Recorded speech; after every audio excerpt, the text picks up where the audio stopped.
기념비적인 출애굽, 그러니까 이집트 탈출의 역사는 사실은 알고 보면 신들의 전쟁이었습니다.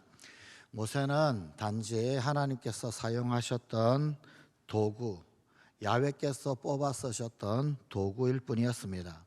이 모세가 야훼라고 하는 이름을 알게 된 것은 그가 광야 도피 생활 40년이 지나던 시절이었습니다.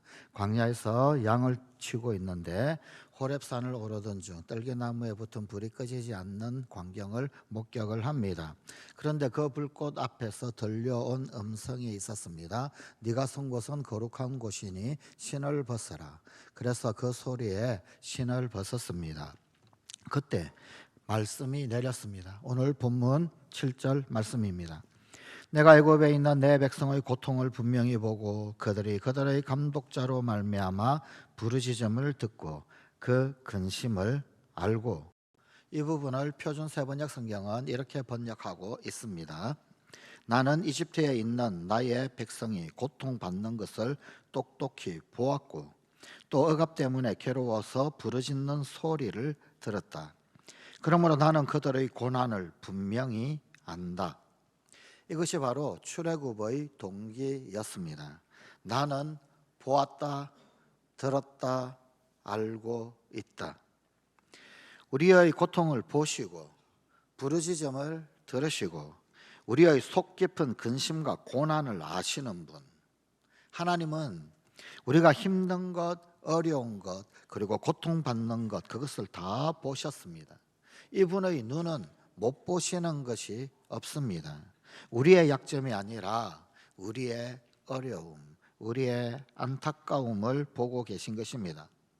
또한 하나님은 우리의 아우성과 신음을 들으셨습니다. 그분은 기운이 없어 미처 발음되지 않은 소리, 그것까지도 들으십니다.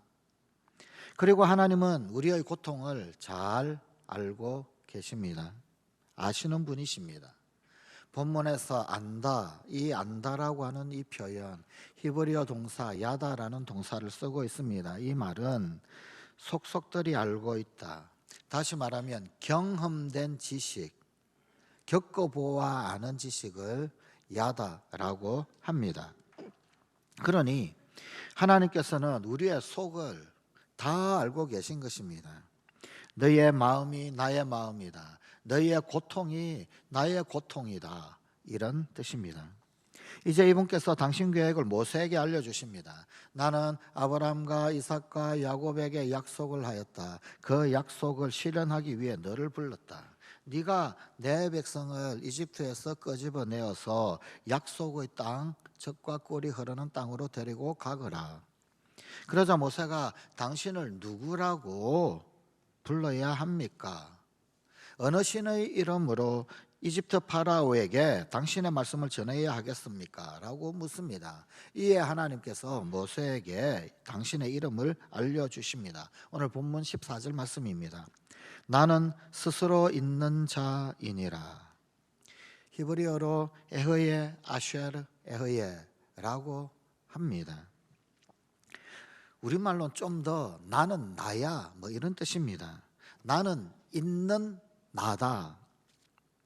이 하나님의 이름을 계시하는 바로 이 부분이 사실은 바로 이 장의 핵심 그리고 또한 결정적인 대목입니다.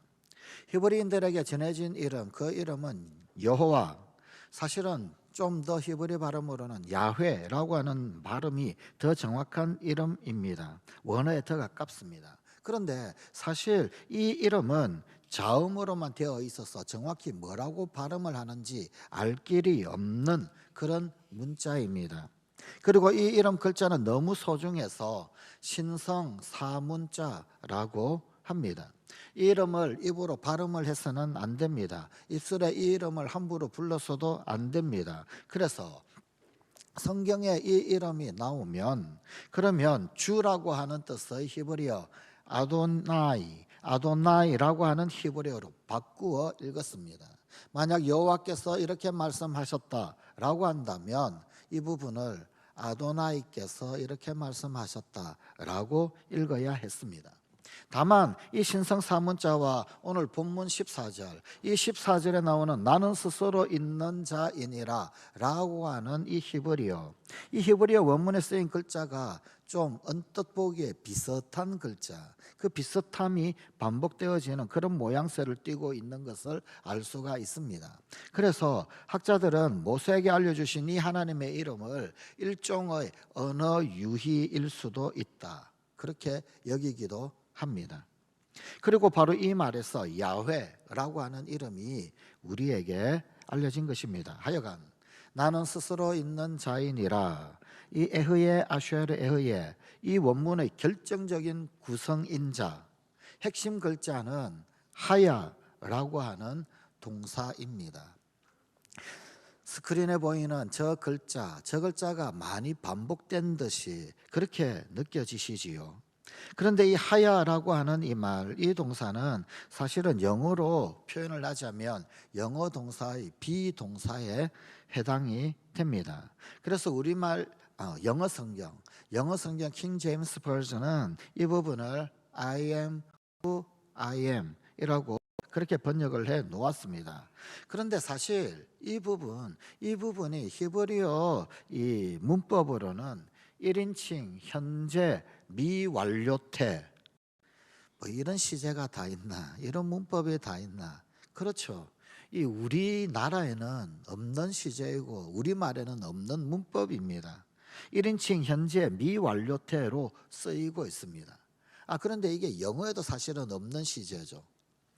그러니 뭐 영어 성경이든 우리말 성경이든 이 부분을 아주 명확하게 정확하게 번역이 되지는 않습니다.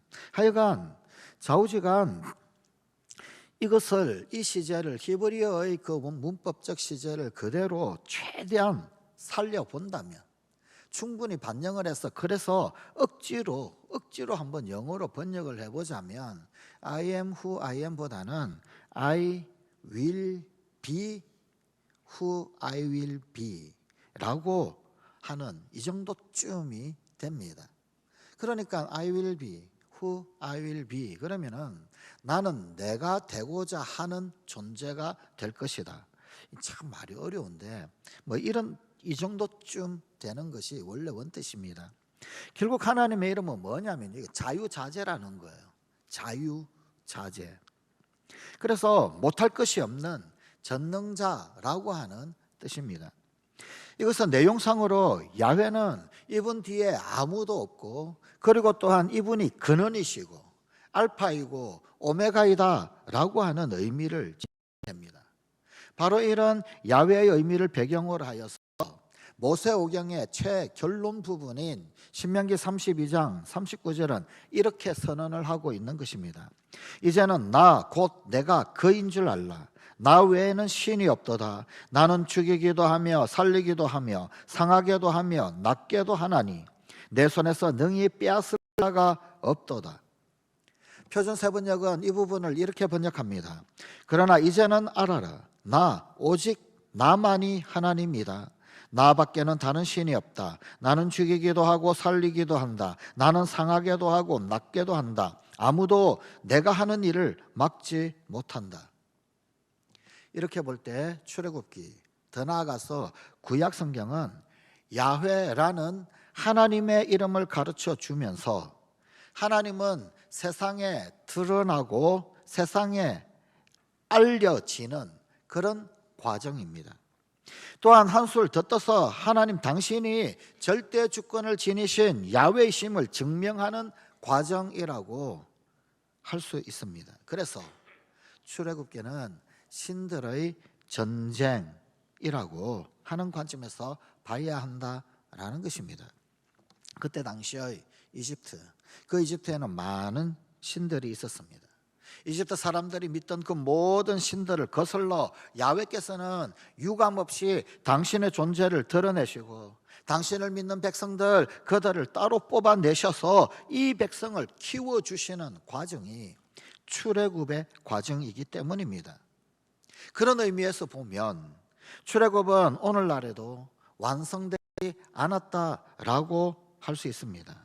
아직도 하나님이 온 땅에 온전히 드러나지 않으신 것입니다. 이제 드러나셔야 합니다. 오로지 이분만이 하나님이심이 세상에 알려져야 합니다. 하나님만이 드러나셔야 한다. 그 하나님께서 어떻게 드러나실까요? 출애굽 과정을 통하여서 온 세상에 하나님이 드러나신 것처럼 이제 오늘날에도 하나님의 자녀들, 하나님의 백성들을 통하여 그들을 인도하시고 그들과 함께 하시고 그들에게 하나님 살아계심을 유감없이 드러내시면서 이 세상 가운데 하나님이심을 드러내셔야 한다는 겁니다. 반대로 하나님의 자녀인 우리가, 하나님의 백성인 우리가 하나님의 인도를 받고 하나님의 도우심을 받고 하나님의 응답을 받고 그러면서 우리를 통하여서, 나를 통하여서 하나님 살아계심이 이 땅 가운데 드러나고 나타나야 한다라는 것입니다. 오로지 이분만이 하나님이시다 세상에 알려져야 합니다. 그래서 출애굽은 오늘날 지금도 여전히 진행 중인 것입니다. 이런 야훼께서 이스라엘 백성을 이집트의 종살이에서 구해내기 위하여 마침내 모세를 내세워서 움직이기 시작하셨습니다. 본문 10절 말씀입니다. 이제 내가 너를 바로에게 보내어 너에게 내 백성 이스라엘 자손을 애굽에서 인도하여 내게 하리라. 이 말씀이 내리던 날 하나님께서 모세에게 당신의 이름을 알려주신 특권, 그것은 그야말로 청기 누설에 해당합니다. 이것은 오늘 우리에게도 그대로 유효합니다. 하나님의 이름 야훼, 그분은 유일하신 하나님이시니 그분 외에 다른 신이 없습니다. 야훼 하나님은 창조주이십니다. 그분이 우리를 모태에서 만드셨습니다. 야훼 하나님은 전능자이십니다. 그러니 야훼께서 나의 기도, 우리의 모든 기도를 들어줄 수 있으십니다. 야훼 하나님은 하늘의 주인, 곧 온 우주 만물의 주인이십니다. 그러니 야훼께서 나의 흥망성쇠, 우리의 그리고 생과 사를 관장하십니다. 야훼 하나님은 질투하는 신이십니다. 그러니 우리는 시쳇말로 한눈 팔면 국물도 없는 것입니다. 하나님이 당신의 이름을 우리에게 알려주신 것, 그 이름을 부르라고 알려주신 것입니다. 필요할 때마다 그 이름을 부르라고, 연락하라고 소리로 혹은 침묵으로, 전화로, 이메일로, 문자로, 카톡으로 다 동원하여 필요할 때마다 연락하라고 이름을 알려주신 것입니다. 이름을 알아야 부르죠. 불러야 말을 전하죠. 불러야 간청을 하든 소원을 아뢰든 불러야 형편을 아뢰든 할 수 있는 것 아닙니까? 불러라고, 아뢰라고, 형편을 이야기하라고, 옷자락이라도 붙들고 늘어지라고, 찾으라고 그 이름을 우리에게 알려주신 것입니다. 유대인들은 너무나 소중해서, 너무나 귀중해서 그 이름을 입술에 올리지도 못하는 이름. 시편 50편 15절입니다. 환난 날에 나를 부르라. 내가 너를 건지리니 내가 나를 영화롭게 하려로다. 불행한 그날에 나를 불러라. 나 너를 구하여 주고 너는 나를 공경하게 될 것이다. 우리 야훼 하나님의 가장 큰 매력 가운데 하나, 그것은 당신의 소통 의지입니다. 오늘날 우리 시대는 소통의 가치를 알아보는 시대입니다. 어쩌면 소통이 가장 중요한 덕목으로 부각이 되는 그런 시대를 우리가 살아가고 있는 것 같습니다. 그러나 흔히 명령권자는 일방 소통을 즐깁니다. 명령권자는 듣지 않습니다. 명할 뿐. 더더군다나 절대 명령권을 가졌다라고 한다면 두말할 나위 없을 것입니다. 하지만 야훼 하나님께서는 다르십니다. 소통하시는 그분의 속성, 그 속성은 무엇보다도 들으심, 그 들으심에서 나타납니다. 야훼를 향하여 말을 할 수 있다, 아뢰할 수 있다, 그리고 그분이 듣고 계신다. 유대인들은 너무나 귀하여서 하나님의 이름 신성사문자, 그 문자가 나오면 성경을 기록하다가도 손을 씻었습니다. 그 이름을 입술에 감히 올리면 불경이었습니다. 그 이름은 함부로 알려지거나 들려지거나 입술에 올릴 수 없는 절대 거룩의 이름이었습니다. 왜냐하면 그분은 절대 명령권자, 절대 주권자이기 때문에 그분을 향하여 어떤 요청을 한다든지, 그분을 향하여 어떤 애원을 한다든지 그게 불허가 되는 절대 명령권자이기 때문입니다. 그분은 오직 명령하시는 분, 오직 말하시는 분이기 때문에, 또 그렇게 알았기 때문에 감히 그분의 이름을 부를 수 없었습니다. 그런데 그분이 이름을 알려주셨어요. 불러라고, 당신의 이름을 부르라고, 불러서 아뢰라고, 불러서 이야기하라고. 아무리 절대 명령권자이지만 듣겠다고, 이름을 부르라고.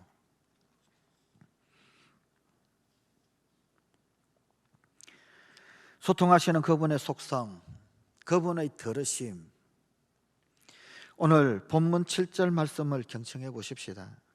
여호와께서 이르시되 내가 애굽에 있는 내 백성의 고통을 분명히 보고 그들의 감독자로 말미암아 부르짖음을 듣고 그 근심을 알고, 거저 고통스럽고 거저 어렵고 힘들어서 그냥 외마디 비명만 지릅니다. 그런데 제대로 부르짖으라고, 제대로 아뢰라고, 제대로 이제는 이야기하라고, 그래서 당신의 이름을 알려주시는 것입니다. 야훼 하나님께서는 당신 백성의 속사정을 들으시고 헤아려 주십니다. 그뿐 아니라 그것들을 수용하시고 반영하셔서 행동을 하십니다. 야훼 하나님께서는 모세가 백성들을 위해서 중재 기도를 드렸을 때 그때 소통의 진수를 보여주셨습니다. 우선 이스라엘 백성이 그의 형 아론을 앞세워서 금송아지 우상을 만들었을 때, 그때 모세가 드린 중재 기도에 하나님의 반응은 화끈한 수용이었습니다. 하나님께서는 이스라엘 백성의 타락을 보다 못해 심히 진노하셔서 이스라엘 온 민족을 진멸하려 하셨습니다. 그런데 그때 모세는 자신의 생명을 걸고 기도합니다. 출애굽기 32장 32절입니다. 그러나 이제 그들의 죄를 사하시옵소서. 그렇지 아니하시오면 원하건대 주께서 기록하신 책에서 내 이름을 지워버려 주옵소서. 차라리 자신의 이름을 생명의 책에서 지워달라고 하는 모세의 이 배수진 기도, 이 기도를 들으시고 하나님께서는 진노를 누그러뜨리셨습니다. 비슷한 일이 가나안 정탐꾼 12명이 돌아왔을 때 그때도 일어났습니다. 10명의 부정적인 보고, 그 견해 선동을 당한 이스라엘 백성들, 그들이 데모하고 이제는 모세의 리더십을 아예 흔들어 버리자 하나님께서는 전염병으로 몰살을 시키겠다 하셨습니다. 이에 모세가 또다시 중재 기도를 드립니다. 민수기 14장에 나타난 그의 기도의 내용, 이런 것이었습니다. 봐주세요. 에휴 하나님, 야훼 하나님, 이러면 이거 도대체 누구 망신인 줄 아세요? 소문 날 겁니다. 이집트에 소문 파다하게 납니다. 그래 뭐 야훼 하나님 섬긴답시고 나가더니 떠나더니 다 몰살당했구나, 이렇게 소문이 나면 결국 누가 손해입니까? 이 글을 들으십니다. 그래서 하나님께서 아주 또다시 통 크게 수용하셨습니다. 다만 그것을 대신하여 40년 광야 생활로 징계의 방법을 바꾸셨습니다. 성관가족 여러분, 들으시는 하나님, 야훼께서는 오늘도 우리의 운명을 바꿀 소통애로 우리를 초대하십니다. 이야기하자고, 말하라고. 하나님께서는 들으십니다. 변론이건 호소건 하소연이건 탄원이건 간청이건 하나님은 우리의 기도 소리를 들으십니다. 그 기도 소리를 듣고 하나님은 매를 들다가도 뉘우치시며 심판의 불을 내리려 하시다가도 후회하십니다. 하나님은 절대 지혜이시지만 우리 사람의 상대 지혜도 경청하십니다. 그게 하나님의 자비입니다. 절대 지혜는 상대 지혜가 범접할 수 없습니다. 상대 지혜가 절대 지혜를 이래라 저래라 견해를 밝힐 수가 없습니다. 그러나 절대 지혜이신 그분은 상대 지혜의 말도 경청하시는, 듣고 계신 분, 들어주시는 분이십니다. 그러므로 사랑하는 성관가족 여러분, 하나님의 마음을 아는 성관가족이 되십시다. 결코 입에 올릴 수 없는 당신의 이름을 알려주시며 그 이름 부르라고, 그래서 이야기하라고 하신 그 하나님의 마음을 아십시다. 우리가 하나님의 마음을 알아들이면 우리는 모든 것을 얻을 수 있습니다. 과부의 동전 한 입으로도 하나님을 감동시키면 그것으로 천하를 살 수 있습니다.